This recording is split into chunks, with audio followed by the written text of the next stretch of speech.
As we crossed the threshold from the hallway into the cave, I saw a mixture of strange architecture.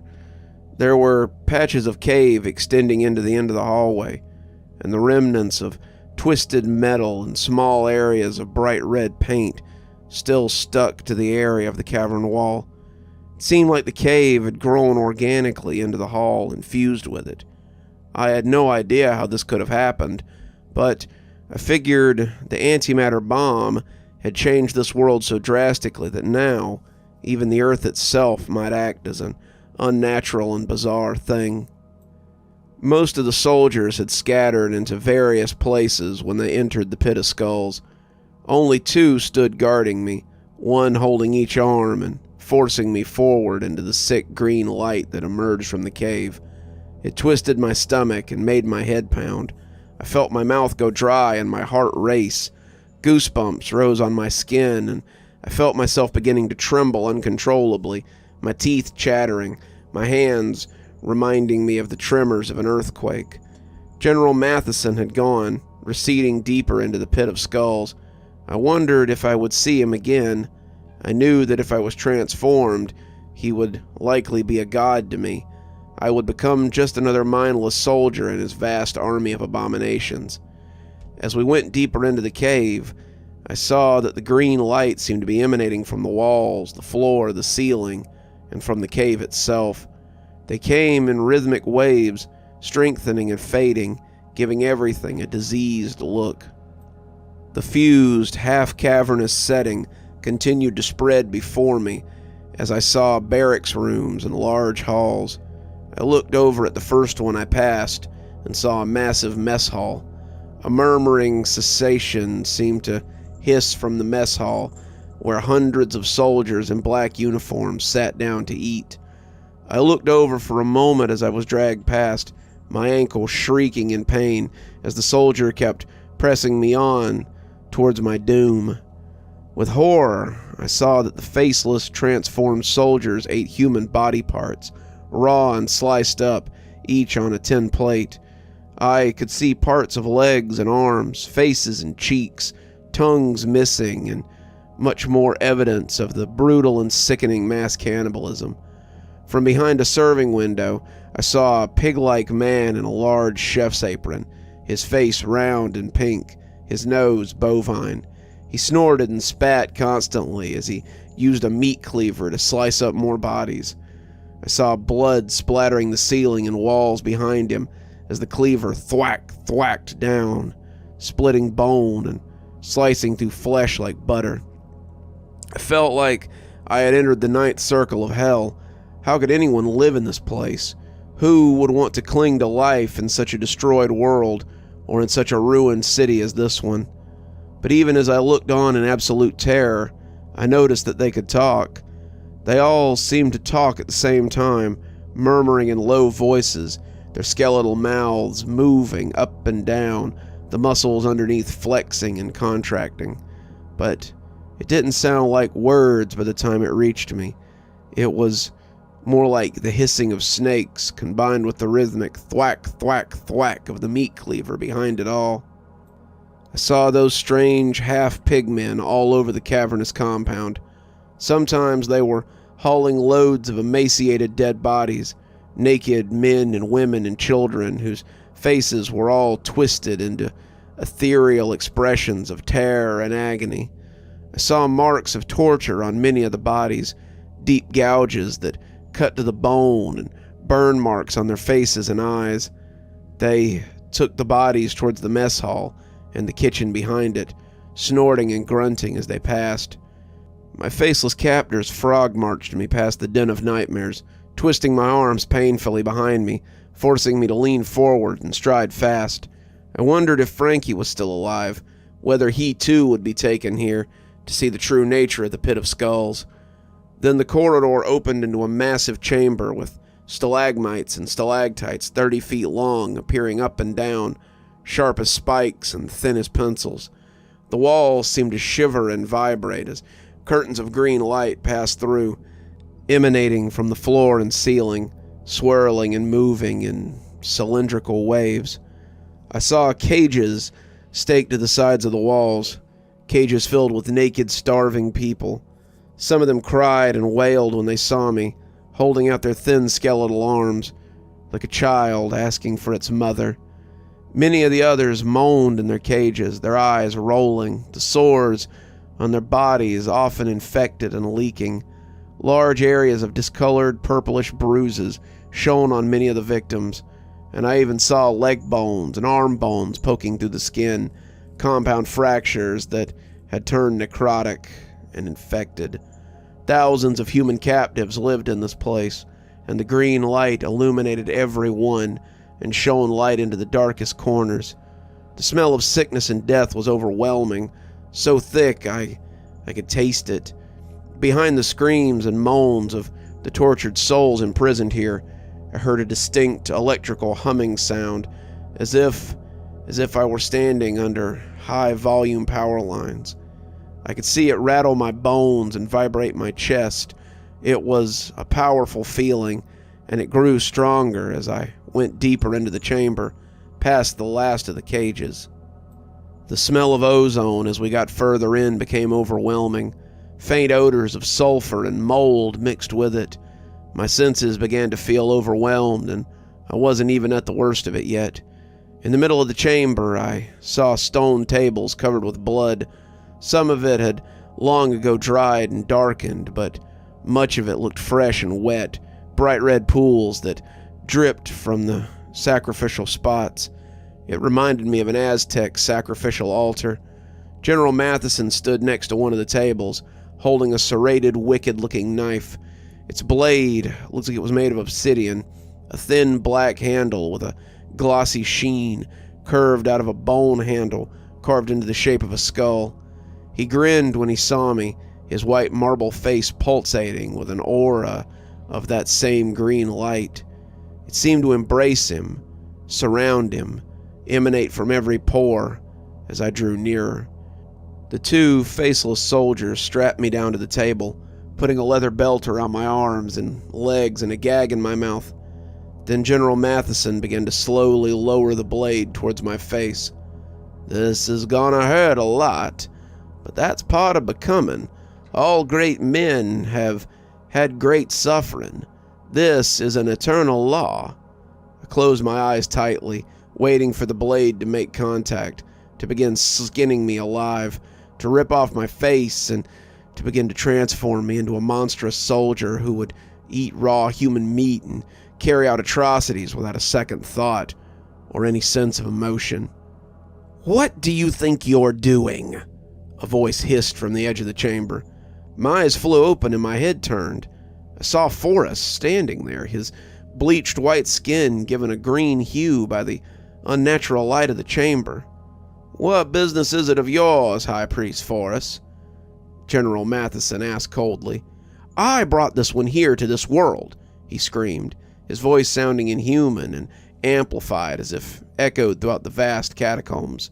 "This is my soul for the taking, not yours." General Matheson looked down at me, his eyes blazing with fury. "Is this true? Did this man bring you here?" he asked me. "He's no man," I whispered, still terrified, still expecting to be cut to pieces by that blade at any second. "But yeah, he brought me here. That's true. He kidnapped me and I escaped him. I thought he planned to kill me." "Regardless, this is my sector and it's staffed with my troops. I must demand you leave at once, Forrest. Do not make me angry. My troops will come at a moment's notice, and I will have you executed if you interfere. My business is state business, and I am the leader, my will absolute. You've been swallowing your own bullshit for far too long. If you try to attack me, I will kill you and all your troops. I don't need to mutilate bodies to get my power, General Matheson. I'm not so weak as that." General Matheson's eyes widened in surprise at the insult. "Gods, kill him! Kill him now! I want his head brought to me on a platter." Soldiers in black uniforms rushed in, their bloody skulls grinning under their visors. Many had guns, and others had flamethrowers and rocket launchers. They showed no fear, but instead ran straight at Forrest. I watched in surprise as Forrest calmly surveyed the dozens of men rushing in his direction, intending to kill him. He pulled out a black stone from his pocket. I recognized it immediately. It was the stone that he had used to suck the soul out of the mutated boy he had encountered in the city. The stone he had used to follow me here. He threw it in a bored, underhand way, not rushing or panicking, not showing a hint of emotion. He spoke a few guttural words in some strange language I had never heard before. As the stone flew across the cavern, it suddenly burst into a blinding white light. It almost hurt to look at, but I kept watching, mesmerized by the surreal scene taking place before me. The soldiers had begun firing their weapons, and bullets raked the walls and floor. General Matheson cursed and began running out of the chamber, towards a large metal door built into the wall at the far side. A rocket launcher went off, and an explosion of heat blossomed only 40 feet away. Yet I ignored the mayhem and watched Forrest, knowing I could do nothing to save myself if a stray bullet came in my direction anyway. The light began to expand from a pinpoint to a line about 10 feet away. Looked like a tropical sun shining through a rip in space that now appeared across the chamber.